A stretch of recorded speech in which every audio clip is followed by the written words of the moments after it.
It's time to get nerdy, y'all. A little bit of gaming history for you. Something relevant in gaming and discuss our opinions on it. Should we kick it out of here, or should we kick start it? This is the part where you, the listeners, try to stump the hosts. I'm not a lawyer. I just play one on a podcast. Ladies and gentlemen, boys and girls, it's Tuesday, November 28th, 2023, and you know what that means. It's time to get nerdy, y'all. Welcome to episode number 290 of Two Nerds in a Pod. Mac, we're 10 episodes away from 300 episodes. I am Lam, also known as Mr. Nice Guy, joined by my comrade in gaming commentary, the miggity Mac, also known as Maction. Mac, how you been? How was Thanksgiving, man? Thanksgiving was very enjoyable, Mr. Nice Guy. We actually had old friends in the area. Friends that I went to high school with. Love it. So we all did Thanksgiving together. A proper Thanksgiving meal. Sure. Around a table. Out here on the West Coast. Fantastic. Pumpkin pie. Pecan pie. No sweet potato pie. And my amazing spouse made some lemon creme brulee with candied lemon on top. It was to die for.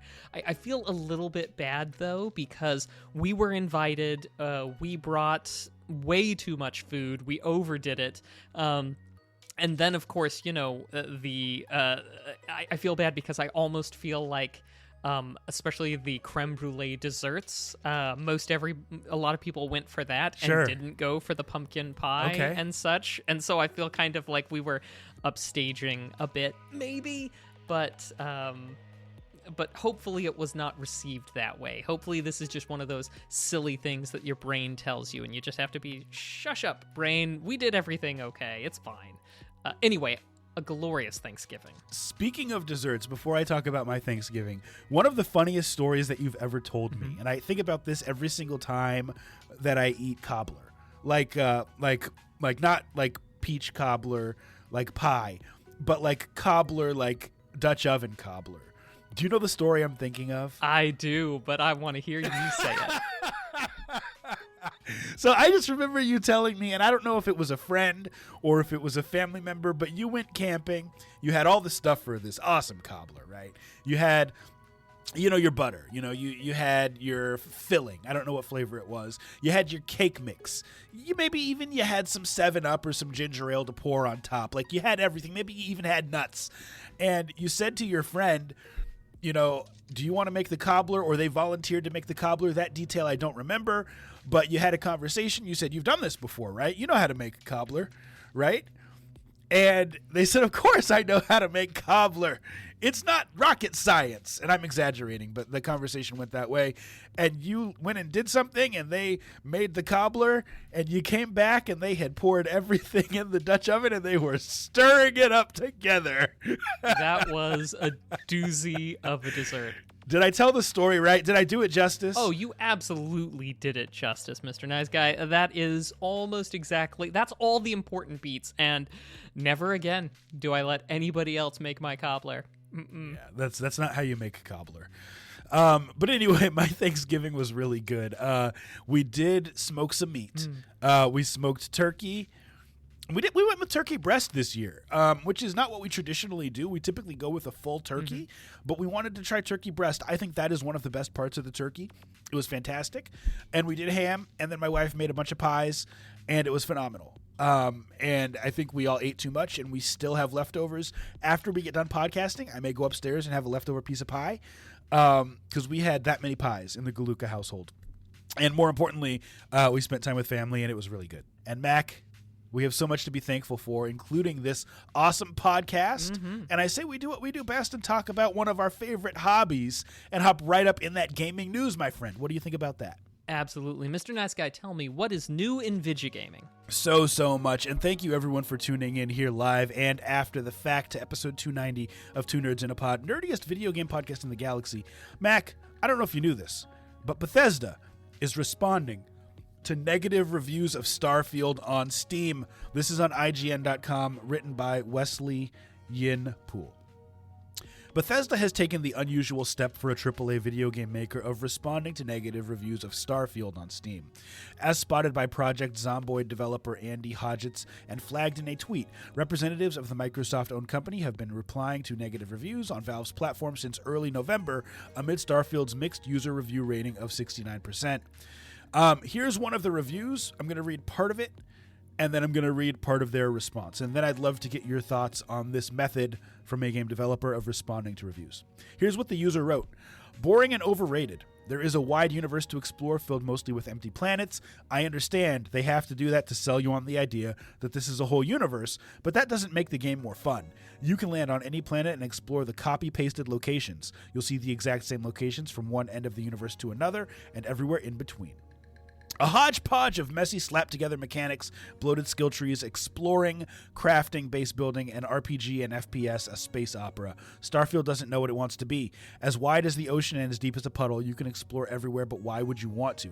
I think that's a harsh review, having played Starfield, but that's neither here nor there. Here is how they are responding.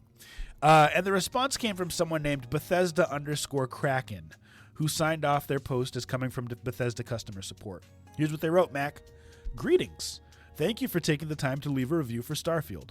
We're sorry that you do not like landing on different planets and are finding many of them empty. Some of Starfield's planets are meant to be empty by design, but that's not boring. Quote, when the astronauts went to the moon, there was nothing there. Hold on, I just scrolled up on accident. This is a funny quote, though. Okay, quote, when the astronauts went to the moon, there was nothing there. They certainly weren't bored. The intention of Starfield's exploration is to evoke a feeling of smallness in players and make you feel overwhelmed. You can continue to explore and find worlds that do have resources you need or hidden outposts to look through. To provide feedback to development for Starfield, please feel free to submit your feedback using this form here. Never stop exploring. Bethesda customer support. Mac, what do you think about responding to reviews, and what do you think about this particular response? Okay, so I think in theory, the idea of responding to reviews is good. The idea of reviews there to give feedback to a company on what they've produced is, in theory, definitely good. You would hope that if people are not finding something fun or enjoyable, that they could share that with the company, either directly or slightly indirectly in the shape of reviews. Reviews is more for us players to share with us players or prospective players than it is to necessarily share with the company direct. But, you know, it is a sort of get the word out there, right? Sure. But it's usually not a thing that we see from the AAAs. It's usually a thing we mostly see from the indie devs responding to reviews. Right. I am a bit amused by their, well, you know, they certainly didn't find the moon being empty, you know, boring. It's just like, yeah, but right. It's a little bit different. Exactly. Right? I don't know. I feel like it's a little bit less than a canned response. And I liked that it's not just a canned response that's just like, oh, we're sorry. And we've all seen these canned responses on reviews where it's just like, oh, we're sorry that it did not meet your expectations. Please feel free to reach out to us direct and da-da-da. I'm glad that it wasn't that, but also I'm not sure if this is necessarily better because it is, while it is different in content, it is the same in substance because it really just says, sorry you're not having a good time, has one extra line, and then it's just like, use our feedback form. So it really isn't all that different, even though it has an amusing line that I think misses the point. Mr. Nice Guy, what do you think? I mean, the idea that someone could write a detailed review and then be told, hey, why don't you come fill out this form to give feedback? I'd be like, nope, I just gave you my feedback. I wrote a review, and I'm not going to do it now privately just because you don't like that your game is not getting the reviews that you want publicly. Like, that's not how I would handle it. The thing that's interesting to me is, I guess I don't have a problem with people responding to reviews. You want to defend your work, right? Mm-hmm. But responding to a review that is subjective and telling the person that they are wrong is a waste of everybody's time. If they said something objective like, the game, everything is red. I don't like that the whole game is red, and it hurts my eyes, and I don't like that it's red. sure, respond and be like, what are you talking about? There's a whole gamut of colors here. The game is not all red. That is incorrect, sir or ma'am. But when someone says, I'm bored, the planets are empty, you can't tell them that they are not bored or that they should not be bored because other people who experienced this in real life were not bored when they flew up in a spaceship and went on a real planet. To me, that's not a good use of time or resources. I think Bethesda should leave this alone. We've seen over the past few years how many games have had great comebacks from getting bad reviews initially. No Man's Sky, Cyberpunk 2077, etc., etc. Now, that said, I don't think that Starfield is in that category. I actually think that it is a great game and could have been realistically nominated for Game of the Year were there more spots and were this not one of the best years of gaming ever. So I guess I think Bethesda should just be happy with what they've made and just let the reviews be what they are. We know people review bomb on Steam. So those are my thoughts. I guess one question I have for you, though, just about reviews in general, and I know that you're pretty meticulous like with what types of games you will buy and what types of games you will not buy. Do reviews ever play a role for you in, I'm going to buy this game, like it has a 99% positive review? Or are you kind of like, nope, I know I'm going to like this regardless of what people are saying on the net? Yeah, reviews do influence me on whether or not to get a game, 100%. Well, hey, let's move on. This is coming from a source we don't usually pull from, but I thought this was a super interesting story and could possibly get us into a deeper discussion about capitalism in gaming versus the ability that money gives developers to continue to provide content long term. So voting with your wallet versus paying so that you can continue to play a game. Let's read the story. This is on tryhardguides.com, written by Shamia Ruina. Blizzard, the renowned game developer, is reportedly asking fans for their thoughts on the acceptability of a potential Diablo 4 add-on priced up to $100, as first reported by GameStar. The revelation surfaced through a video by Bellular News on YouTube, which detailed the leaked information shared by a fan. At this year's BlizzCon, the highly anticipated unveiling of Diablo 4's first expansion, titled Vessel of Hatred, took place. Set for late 2024 release, many details about the expansion, including its pricing, remain undisclosed. Earlier this week, Bellular News shared intriguing insights into Blizzard's potential pricing strategy for Diablo 4 add-ons. According to the YouTuber, a fan forwarded a confidential survey from the Diablo 4 developer, providing a glimpse into Blizzard's plans for add-on pricing. The leaked survey presented 4 pricing options: $50, $70, $80, and $100, each offering various benefits, including different amounts of platinum currency, which is in-game currency, for purchasing skins. So I guess this is concerning in Diablo 4 because people think it will provide people advantageous gameplay benefits. In other words, Mac pay to win. But I'm curious, as gamers, do you think that we should feel the obligation to vote with our wallets when it comes to purchasing this type of content? Or should we know that if we love a game, we have to put more money in the pot for the developers to make the game sustainable long term? Would love to hear your thoughts on that, even though you don't play Diablo. Well, I mean, I played Diablo 2. I enjoyed Diablo 2. That's true. Yeah. So, I mean, Okay. I have an appreciation for the game world and for what's going on there. Right. So, I don't know as I am the correct person to say what Diablo 4 should cost. Mr. Nice Guy, do you have figures at the moment as to what the price of Diablo 4 was upon launch? I assume $69.99. Yeah, so here's the thing, and not to jump the gun, but Diablo 4 was just on sale, on the Steam sale, and so the base version just recently was $41.99 before tax over the past week or so. But yeah, at launch, $69.99 for the base version.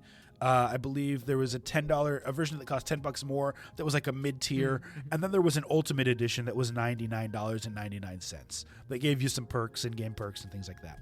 Then the idea is that Vessel of Hatred gets, 50, and I could not escape this news story. So unlike a lot of times when, we're doing this show and you're getting me completely fresh, I did see this in the periphery. Sure. According to what I saw, the list was, they were like, hey, as part of the survey, should it be $50, $75, $100, or like more, or it was something like that. 50, 60, 80, whatever. I just know that it was in a range there. Sure. There was a time back in my day when DLCs or expansions were often included. Sure. Then, of course, there were times when expansions paid a little bit more, but often the expansions were less than the base game rather than more than the base game. Sure. Call me old-fashioned, but I kind of feel that's the way it ought to be. And with respect to, do we as gamers need to come to grips with throwing in more money to support the things? I mean, Activision Blizzard is one of the biggest. Fair. If they are struggling to make the types of experiences that they want with the amount of money that they are charging for the games, maybe it's time for them to scale some of those plans back. I'm less inclined to think that they truly are providing such over and beyond that this extra money is requisite to make it happen, if that makes sense. So great points. A couple things. I don't know what the survey said exactly. I would imagine that it was probably phrased in the form of how much would you be willing to pay for an expansion rather than should it cost 50, 60, 70, or 80. I could be wrong, but I feel like that latter option of should it cost this much, or this much is an obvious answer, right? People don't want to pay more than they have to. Now, that said, we compare it to how things used to be in the past. Games are objectively harder or more intensive now. You have voice actors, you have, different graphics, you need more artists, you have writers who are writing the story, you have people who are composing the music. Not that you haven't had all of those things in the past, but I think that it's a much larger team and there's so much more scale that's required in game making today. So I understand that games cost more. Regardless of whether it's Activision or a small indie developer, people want to get paid, and I can't fault them for that. But the idea of charging $100 for an expansion to a game that costs $70 for the base copy at launch, I think is absurd. And I also want to point out that with Call of Duty, also made by Activision, they have gone the route of making their maps included. They no longer charge for map packs. They don't want to segment the community. And then they charge money in other ways to get funding. They have battle passes, which, by the way, Diablo has a battle pass. They have different skins you can purchase. So I think there's ways of getting your money without gouging the customers and the clients who are really, really into the game. Not that it should be free, but $100 is absurd. Yeah. Let's just call it what it is. And on a $70 base game, I think even $50 is getting pretty darn close to the absurdity level. 20? Okay, I'll go with you on a journey there. $20 for an expansion on a $70 base. Yeah, agree 100%. We got some great comments in the chat. Galvatron points out that video game seasons help sell DLC, keep player engagement steady, and allow developers to save money via delaying expensive sequels. That's a brilliant point. Another awesome point from our good friend Ishmobile. He says, back in my day, in quotes, DLC/expansions were some extra levels and possibly a couple of new mechanics. Maybe that DLC is more than that. I doubt it, though. That is a good thing to bring up. It's like, do we know what would be coming in Vessel of Hatred? I do not. Yeah, I mean, the reporting's early. There's a lot of stuff we don't know. But, I mean, there does come a point in time where, is it just a sequel? And if it is straight up a sequel, then yeah, charge it like a new game. Yeah. But, then it's a sequel, not an expansion. Yeah. Well, hey, there is another really awesome news story. We don't have time to do it today, but I want to point out to people, Jeff Keighley recently did a Q&A. He's with the Game Awards, as you know. He talked about the definition of an indie game. There's been some controversy about Dave the Diver, which has been nominated in the indie category, but comes from a large publisher with a lot of financial backing, etc., and people feel that it should not be in the indie game category. We don't have time to get into that story today, but I'd love to hear from the chat what you think defines an indie game. Is it style? Is it the size of the team? Is it the amount of funding available? This is something that Mac and I discuss frequently as we're looking at Kickstarters. Who should have a Kickstarter? Who should not? Mac and I can't do it today as far as the conversation, but would love to hear from y'all. Tweet at us, email us, let us know. That has been news for the week. All right, well, now let's take a little look into the past for some video game history. This last week, Mr. Nice Guy, in years that came before, we saw some interesting things in video gaming happen. And I think I'll start at the most recent and sort of scale backward. So we'll start in 2002, where Squaresoft and Enix announced their merger. This was something that was going to be a little back and forth. Eventually, they would complete it, but this is when they announced that they were going to officially merge their companies. I have, and I think we've all sort of heard tell in the past about Final Fantasy Spirits Within forcing the merger between Squaresoft and Enix because Squaresoft lost so much money on that. Although they were already in talks to merge before the box office bomb that was Spirits Within. Neither here nor there. This is when we finally knew that such a thing was going to happen. And I don't know, while I do have a love and appreciation for Square titles before, I remember at that time being worried that Squaresoft was going to fundamentally change around the 2000s and being like, oh no, what's gonna happen? And I don't know if you would agree with me, Mr. Nice Guy, but I feel like the merger with Enix meant that Square Enix really did just kind of best case scenario. It just came back bigger and sort of better than before. I would agree with that.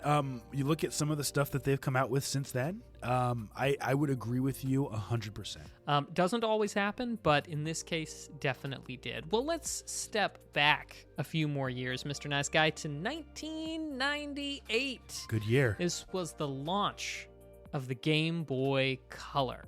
That would be in operation for, the last Game Boy Color game would be released in 2002, so a not especially long way there, but it had such a dearth of video games already available for it because you had the Game Boy standard games that could play on it. Mr. Nice Guy, I don't know if you had a favorite Game Boy Color title that was released for the Game Boy Color. Do you by chance? I've got to go with two, and that's got to be Oracle of Ages and Oracle of Seasons. They are two of the most underappreciated Zelda games. And as someone who really loved Link's Awakening, it was great to play those games. In fact, I recently purchased, probably like 6 months ago, a physical copy of Oracle of Ages, just because I want to have those forever. They're great games. Mm-hmm. Fantastic games. Can't recommend them enough. I'm a little bit sad that we did not get the third of that series, because you remember, Mr. Nice Guy, there was supposed to be a third one, right? I didn't know that, actually. Oh, yeah. We'll talk about that again some other day. But yeah, there was absolutely going to be a third one that you would kind of port your games in from Oracles and Ages and port it forward. But the Game Boy Color actually has one thing that's super cool that I've always been mystified by, and that is when you plug in a normal Game Boy game, it has some color to it that it just adds. But how does it know what to do? So when the Game Boy devices start up, as we know, they run a little bit, as do most Nintendo consoles, a little bit of code at the beginning to check the system and to make copy protection checks. And when the Game Boy Color came out, they had this added, utility, this added color palettes that they could use.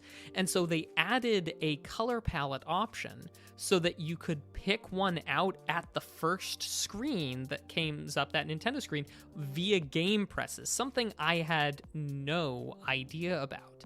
And that was if the game that you were using didn't already have a selection.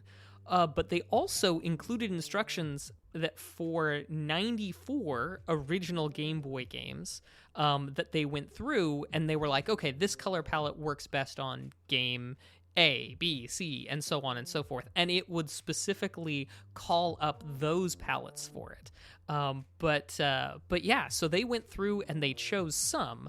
But then for others, you could just go ahead and select any of the palettes through button presses, which I had no idea about, and I feel a little bit sad that I didn't experiment with that or stumble across it back in those days, because I did plenty of playing of my classic games on the Game Boy Color. But hey, you learn something new every day. Yeah. Last thing, 1992, Sonic Tuesday. Nice guy, this is going out on a limb there, but does that ring any bells for you? It doesn't, man. As much as I loved Sonic, I was really a Nintendo kid. So my experience with Sonic was quite a bit more limited, although I appreciate it. Tell me more. So, Sonic Tuesday was a big launch event for Sega, and it was the release of Sonic 2 for not only the Sega Genesis, but also the Sega Game Gear. Of course, just for throwing it out there, Sega Game Gear had color in as far back as 92. Yep. Game Boy got it in 98. Neither here nor there. So one of the little hand wavy things that I do as we're recording this show, Mr. Nice Guy, and doing research, is I tend to say, oh, a game was released this, today or this week, back in year, whatever. But that's not always entirely accurate. It's especially not accurate back in the arcade days in the early 80s when I kid you not, most listings of when an arcade came out just lists the month. It usually doesn't list the day. And in the mid 80s, there's a lot of stuff where it's just like one outlet will claim, oh, it was published in June. Others will be like, oh, it wasn't published till October, or all that sort of nonsense. But one of the things that these things can be kind of both right at the same time is because before 1992, most games got released into different areas within the same country at the same time, or at different times. Like cities on the coast would get them first, or the big cities, and then they'd eventually make their way inland. In the Midwest, you might not get something till a week or two later. Having a single unified release date, something incredibly easy with digital, distribution, was way harder when you were getting them to retail stores. And it wasn't common really until Sonic 2. They made a huge deal of it, making sure that units got to stores all across the United States and elsewhere, and so that it would be released on the 24th, on Tuesday, the 24th of that, and Sonic Tuesday. And it was also a huge deal because the Game Gear and the Genesis versions, but also they had a launch party including some very notable celebrities at the time. Who? How about Dustin Diamond? Okay, Screech From Saved by the Bell. Yeah. Yes. Rest in peace. How about Home Improvements? Jonathan Taylor Thomas and Zachary Ty Bryan. Not a huge fan. I mean, it was a cool show. I liked the show. He made a great kid Simba, is all I'm saying. That's right. And then they had a bunch of other, celebrities, but those were just the ones that were most relevant to me. But they were almost all in their teens to kids, and they were there. Some of them acted as sort of pseudo spokesperson. It's the Sega of America actually gave them basically a day before launch with Sonic 2 to play it and to learn how to play it. And then so there's Dustin Diamond, there's Screech playing Sonic 2 for the press, and is absolutely crushing it because he got direct coaching on how to play and a day's worth of playtime before the media press event. So that's awesome. Yeah, just wild some of the ways that stuff gets. But anyway, Sonic Tuesday, while it was not the first game that wound up releasing, it was certainly one of the first that had a release date that was standardized. Yeah. And you can owe that all to Sonic the Hedgehog 2 and Miles Tails Prowler. But Mr. Nice Guy, that is what I had for history this week. Awesome. Well, super excited because now it's time for our Indie Game of the Week, a segment where we talk about a game that may need more attention. And I'm going to post in the chat a link to this game on Steam. Mac, this week's game is called Bzz, spelled B-Z-Z-Z-T, 3 Z's. Here's the description on Steam. Jump into the retro future world with the nostalgic arcade journey of a tiny robot, ZX8000. Experience an engaging story, upgrade your robotic abilities, challenge yourself in stages full of ever-changing gameplay mechanics, and compete with other players in global and friends leaderboards. Currently sits at 166 reviews on Steam. Very positive. Release date is November 13th, 2023. So this one just came out. Developer is ko.dll, and publisher is Cinemax Games, excuse me. Want to say thank you, as always, to the publisher and developer for sending us these codes for review. Will not affect our opinion. Mac, game is currently priced at $11.99. Would love to hear your thoughts on the game. Did you enjoy it? What did you like? What did you not? I did enjoy it. It's a tight platformer. It is one of those where by normal difficulty, and you can turn it up and down a skosh, touching something does kill you, and you have to start back at the beginning of the level. Now, when I was going through the game originally, my first playthrough, I did it on normal, and I felt very frustrated sometimes by the length of some of the levels with respect to how easy it was to die. I felt like I kind of changed my tune by the end. As I was going back through the game to play over earlier levels, beat them in order to get a trophy, I feel like they felt right, as I was playing them back through. But in the moment, that first run through, I was just like, man, why can't there be a checkpoint in this level? This needs to be a checkpoint. Did you feel like you were dying because of nonsense? Or did you feel like the game actually had fair deaths? That's my question, because that's important for viewers to know. When I was doing my first playthrough, I felt it was cheap. I felt it was nonsense. When I got through it and came back to other levels, I was just like, you know what? I think this really was just me not being precise enough. So I really do mean it. My tune on it completely changed after I got through it and started going back to replay the levels. Okay. It was just a case of get good. That's how I felt. Okay. Mr. Nice Guy, how about you? So I really enjoyed this game. I think that, honestly, I disagree with you about there needing to be checkpoints for the levels.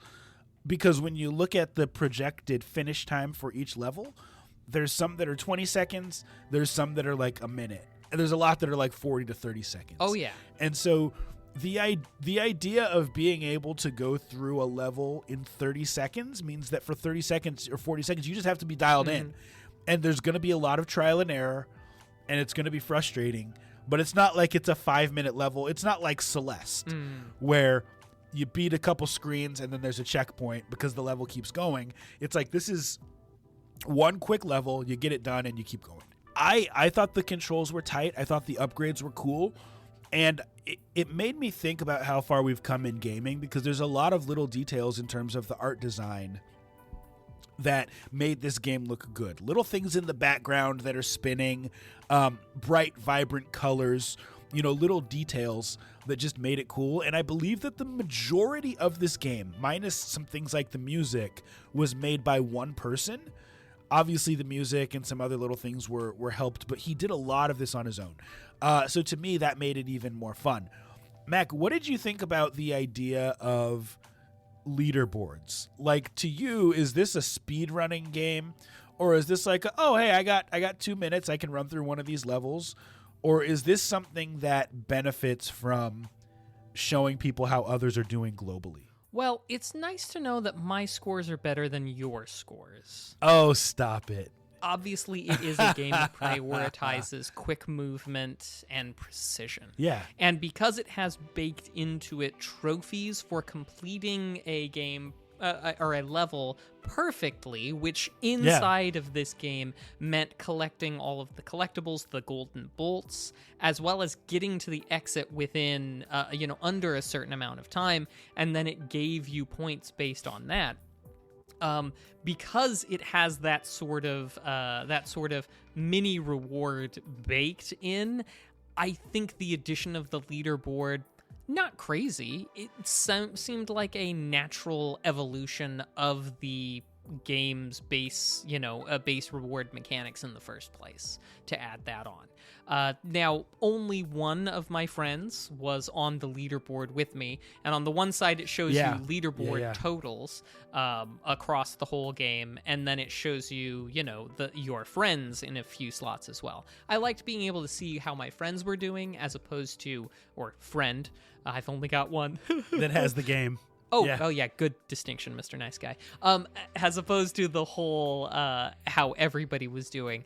And I don't know how they do it, but I have a suspicion that whoever's holding the top spot on that leaderboard, that there might be some shenanigans afoot. I don't think there are, because I actually followed them on Twitter, Really? the people who made this game, and they said that the person who is first on the leaderboards is the developer of some other game that I've heard of, and I can't remember what game it is right now, but it's someone who legitimately just played really well.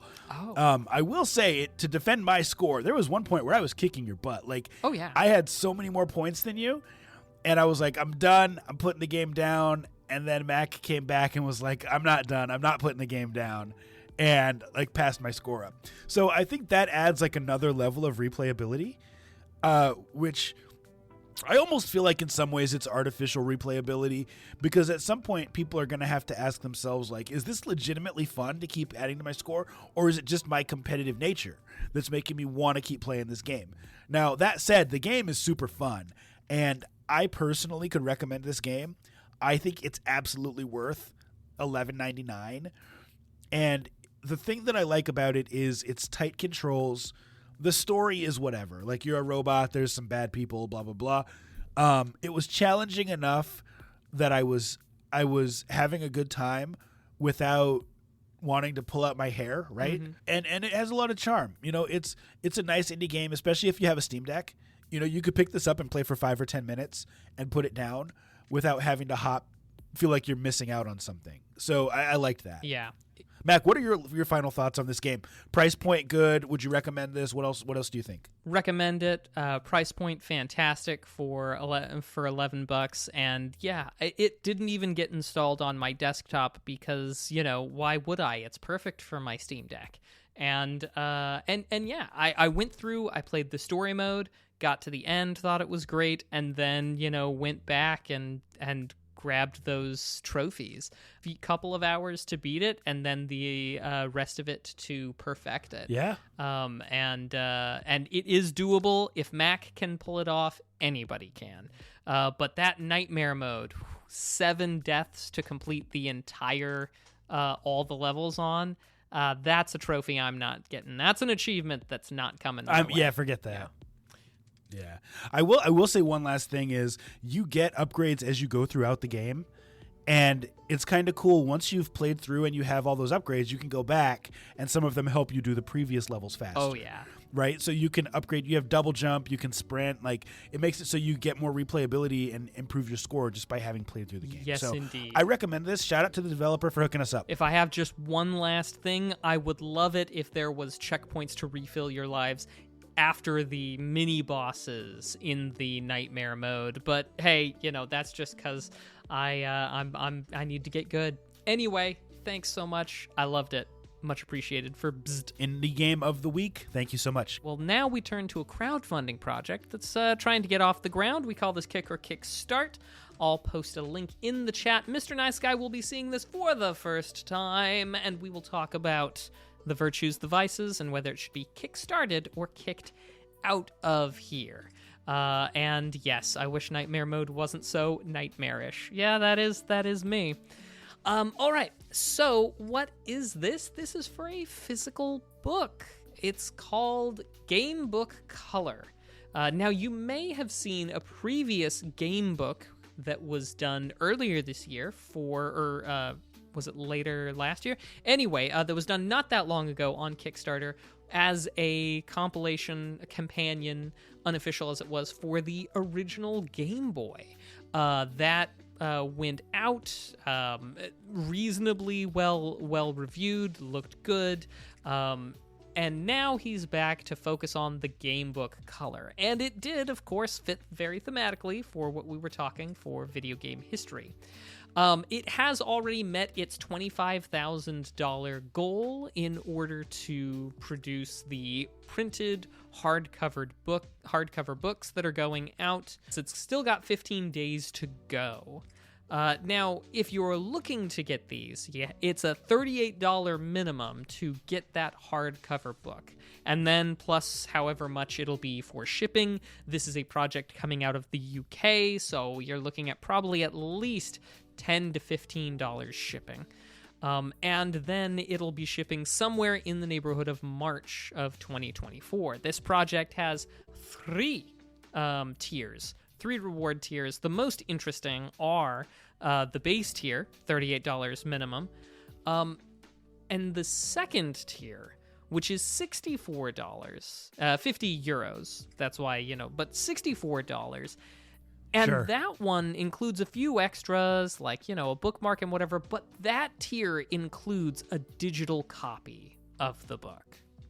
But the base tier doesn't. And there's no option on this for the digital-only tier. And as long as I understand, I went through the rewards process, or looking at the rewards, unless there is an add-on reward that is available but isn't listed in the thing, and you have to go through the actual purchase, the actual backing thing, it doesn't appear as though there is a way for you to get your hands on, just straight the digital copy. Because I would make a pledge for just, the $1 thing and then try to get an add-on for the digital copy. I'd love to have a digital one of these, but I don't know, as I want to go through the trouble of the added cost, $38 plus another $10 to $15 for the shipped book. But I'd certainly love to have the digital for my reader. So I don't know. Mr. Nice Guy, any thoughts? Yeah, so the thing that I really, really like about this, and for those who may not remember, earlier this year, Mac actually reached out to, or someone reached out to Mac, I can't remember, about a video game book. Mm-hmm. Yeah. And I feel terrible. I can't remember the name right now, but it was really, really good. And it was a gaming history book much like this. And I think that these things are great to have because I read through them and I learned some things I didn't know. Is that information on the internet? Yes, it is, but it's still a great conversation piece that I can have on my coffee table, on my shelf, and I can go back and read it from time to time. So I like the idea of this. The other thing I like is that, I like retro game shopping, and one of the easiest consoles to collect for is the Game Boy. They don't take up a lot of space. A lot of the games are reasonably priced, and there's a lot of hidden gems that I just didn't know about growing up that I've discovered through thrifting and game hunting. So having a book like this would probably turn me on to even more games that I didn't know about that I could find a way to play. The thing that I don't like about this is the price. I mean, just to be candid, there are used bookstores all over the place. We've probably all heard of half-price books. If you're a book person, you can find books very, very cheaply. And so $38 for a hardcover book that is this niche, I think, is a lot.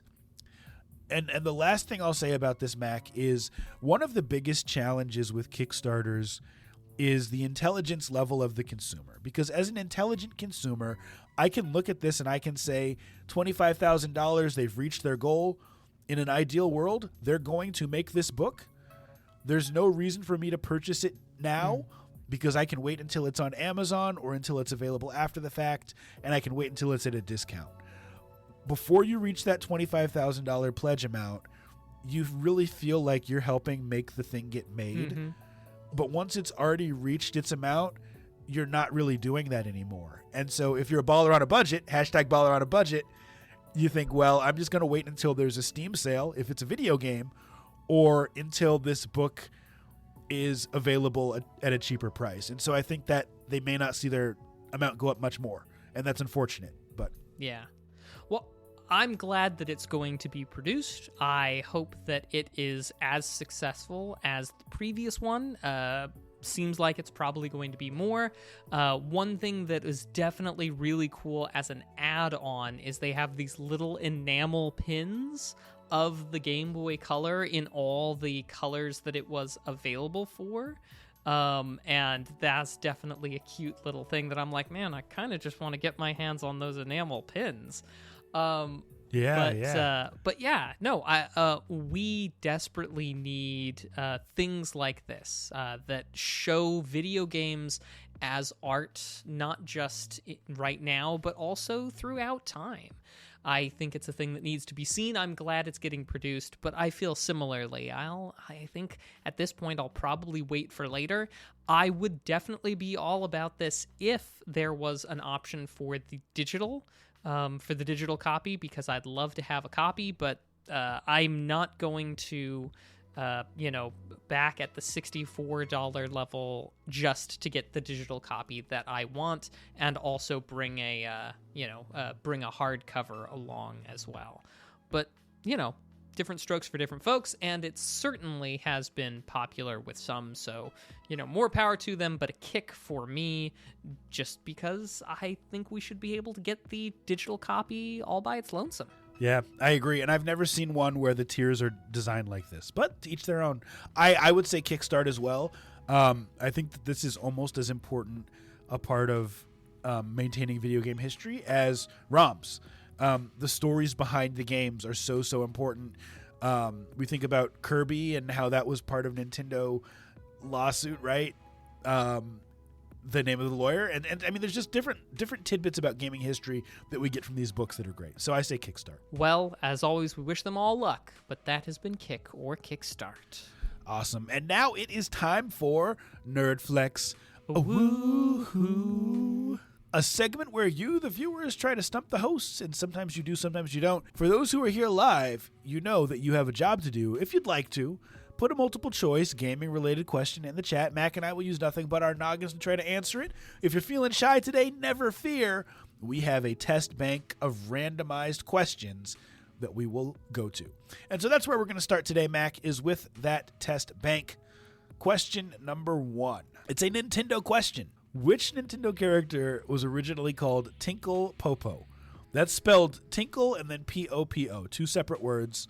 I am not sure, but I could make an educated guess. My educated guess would be Tingle from the Legend of Zelda franchise, but that's all I can think of. Interesting.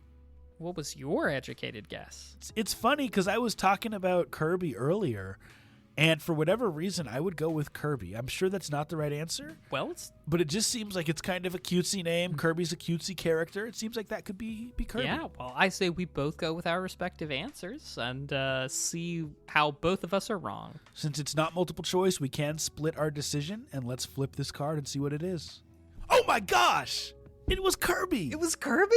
Yeah, people are going to think that we cheat. That's wild. Of all the Nintendo characters, 1 in a million. We got that right. That is incredible, Mr. Nice Guy. But if anybody was going to nail such a thing, I mean, so much about video games. Maybe I read about that somewhere and just forgot, but that's wild. I gotta look that up. That's fantastic. I think we have a question in the chat, right? We do. The Ishmobile crew has a question for us.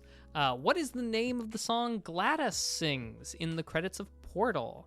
Is it A, This Credit Song, B, Still Alive, C, Want You Gone, and D, or D, Are You Still Here? This one's easy. Mac, what do you think? So I will say C, Want You Gone is the title of the song from Portal 2. B, Still Alive is definitely B. Yep. B, final answer. And we know that's right.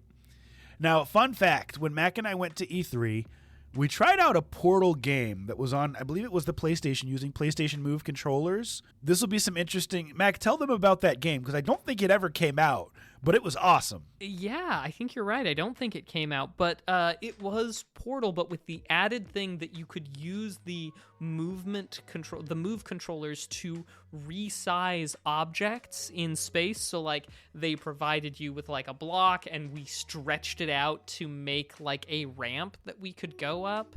I think we also like resized a thing and like moved objects around in 3-dimensional space, rotated them, flipped them over, and put them in as like keys. It was a lot more puzzles when you could sort of move things around like that. But yeah, I don't think I ever saw it aside from there at E3 when we visited. It's crazy how many awesome games just don't see the light of day. Yeah. But anyway, moving on. We got another question from Galvatron Type R. Which Castlevania game did Koji Igarashi first take head producer duties? Simon's Quest, Super Castlevania 4, Rondo of Blood, Symphony of the Night, Chronicles, Circle of the Moon, or Lords of Shadow. He gives us so many choices there. So, Mac, I'm just going to assume that it's probably one of the later Castlevanias. So I would cross off Simon's Quest and maybe Super Castlevania 4. But I don't know beyond that which one it would have been. I mean, Symphony of the Night was certainly, I feel like, a great one, also a departure. It's really interesting because I kind of want to say Lords of Shadow just because I know absolutely nothing about it. That was my instinct. Yeah? Let's go with that instinct. I don't know anything, so this is just a shot in the dark. But let's go for it anyway. Because if I was thinking that and you were thinking that. Yeah, why not? Now, we usually don't take extra questions, but we do have a fourth one in the chat today. What do you think, Mac? Do we have time for a fourth question, or are we running tight? We are running tight, and I already know I've got a big legalese. Yeah, we'll have to skip that. Please send that next week. So we got it wrong. What was the answer? Chronicles. Chronicles was the correct answer.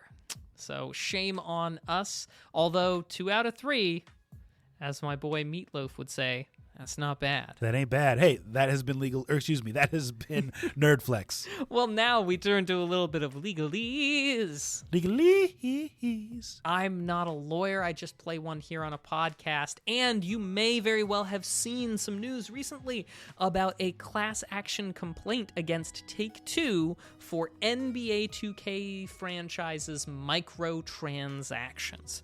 So, Mr. Nice Guy. Yes. As well as everybody. Before we even get into the details of this specific complaint, at the end of the complaint, of any complaint, there is always something called a prayer for relief.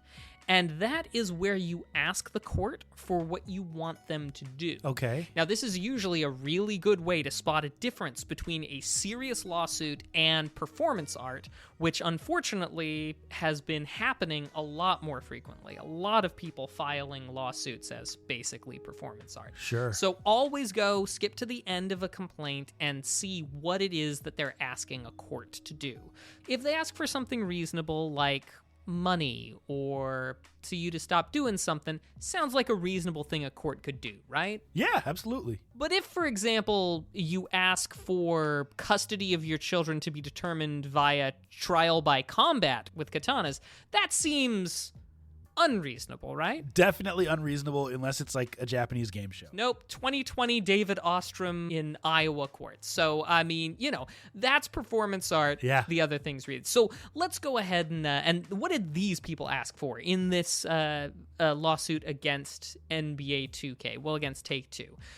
They want for the court to certify this as a class action, and to order Take-Two to stop getting rid of virtual currency from accounts, and to pay damages from the lost virtual currency that people have had, and then the usual catch-all phrase of restitution fees and other such relief as this court may deem just and proper. So the complaint alleges at the heart of this that every year 2K puts out a new sports game and they retire the old sports game and disconnect the servers, and the virtual currency that you had in there goes poof. Yeah, that's true. They contend that going poof is conversion, it's civil theft, and it's unfair business practices, and they should stop it.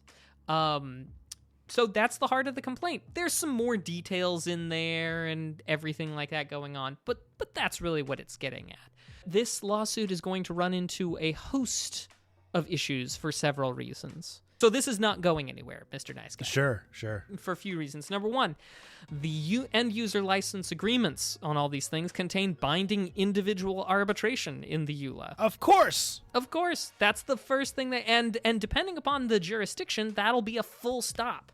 Number two, the venue. They are suing they're suing in California. The EULA specifically cites New York will be the venue. And if you're wondering, Mac, did you read the Take-Two EULA in preparation for tonight? You're gosh darn right I did. But even if it did survive both jurisdictional as well as arbitration, perhaps the biggest issue is that in the EULA, right, we have this wording that says, we've heard it all before, things are licensed to you. You are not buying them. And that extends to virtual goods as well as, surprise, surprise, virtual currency. Quote, licensor, Take-Two, has the absolute right to manage, regulate, control, modify, suspend, and or eliminate such virtual currency and or virtual goods as it sees fit in its sole direction and shall have no liability to you or anyone else for the exercise of those rights. And so, because no jurisdiction has held otherwise, that a virtual currency or virtual goods in this sense really constitutes a property right, but rather these are all governed by licensing, temporary, revocable, non-transferable, you would essentially, this would be like the first court to determine such a thing. So, to be absolutely clear, I think it's BS what we've done with digital ownership, but this is not the case that's going to carry water. I'll update you all when this case gets bounced for any number of the procedural reasons. It's a shame that it's going to be bounced for procedural reasons because I think there's reasonable discussions to be had about digital ownership of items, both video games, virtual currency, and virtual goods. But this is not at all the case that's going to carry that discussion forward, much as we need to have, desperately, a legal discussion about that. Anyway, that's not the law, that's just legalese. Yeah, can I just say, as someone who played NBA 2K for many, many years and isn't opposed to at some point getting back in, the idea that you could spend, a couple $100 on leveling up your My Player to get him to level 99, play with him for a year in the park, and then he's just gone, and then the next year you have to do the exact same thing. It's not unethical, but it's pretty dang close. And the same thing with the My Team. You put all this time and energy into grinding, and a lot of people use that pay-to-win philosophy. They buy the VC. It's not required. But, it is a lot of money that people are losing every year to be able to play this game. And it's part of gaming. We talked about it earlier with Diablo. Vote with your wallet, but there's got to be a better way than the annual release. Especially, and I want to end on this, Mac, just because the My Player is not even tied to the NBA roster. They should make it so that your My Player can carry over from year to year to year. My Team, I get it. There's roster changes, et cetera, but the My Player it's silly that goes away. And with that's been legalese. Agreed 100%, Mr. Nice Guy. Now that's the show, but before we go, Nice Guy, we've got to talk about these games and these shows that we are into. What have you been into, my dude? Dude, I've been into so much, and I want to hear what people in the chat are into too, because we're looking for that nerdy stuff to get into. So, Mac, I never did finish Atlanta. For those of you who are not familiar, it's a show by Donald Glover. It's a comedy, but it also has a lot of social commentary in a sitcom format. Not in a sitcom format, in a comedy format. It's not a sitcom. But I really, really enjoy it. I'm on season 3 and been laughing hysterically, but also been contemplating the world and the different messages he puts out. It's a dope show if you like that type of thing. And then also been playing a lot of Diablo 4. Now, the Steam sale just ended. Diablo 4 was available for free to play this past week actually, and you could play up to level 20.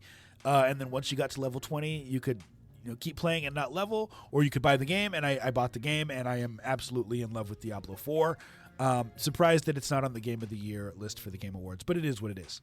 For the sake of time, Mac, those are my top things right now. Oh, and I got to say Sea of Stars as well. Sea of Stars is phenomenal.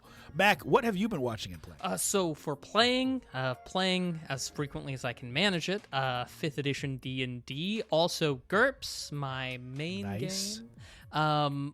Also, I've been playing some Bzzzt, naturally, and Dark Souls, Prepare to Die edition. I've been getting back into Dark Souls. I never finished it. I put something like, I don't know, maybe 6 hours into it. I died an awful lot. And now I'm thinking I'm gonna try and finish it. It's something that I need to, plant that flag at the top of the mountain and call it good. So yeah. Nice. As for watching, I've mostly been watching past seasons of Taskmaster as we finished off the most recent season that aired over the weekend. And gosh, that's kind of about it. Fun British panel show. So yeah, that's what I've been into lately. Nice. I forgot to mention Leverage. And also the new Hunger Games movie. I'm not sure if I mentioned that You last mentioned week, that you were going to go watch it. And I think you said that you enjoyed it. I thought it was phenomenal. Everybody, thank you so much for tuning in. We appreciate you hanging out. We're coming up on the end of the year, which means that soon enough we'll be doing our Game of the Year episode. We'll have a special guest. If you've been here in the past, you know who it is. But we'll announce that soon enough. And also, Mac and I have been bouncing around the idea of doing an indie game of the year because we played a ton of indies this year. And thank you to those developers. So more news on that to come. Thank you for tuning in. We appreciate y'all. Please like, subscribe, share, leave reviews. It helps us with the algorithms. And most importantly, be excellent to each other. We'll see y'all soon. Deuces. Bye.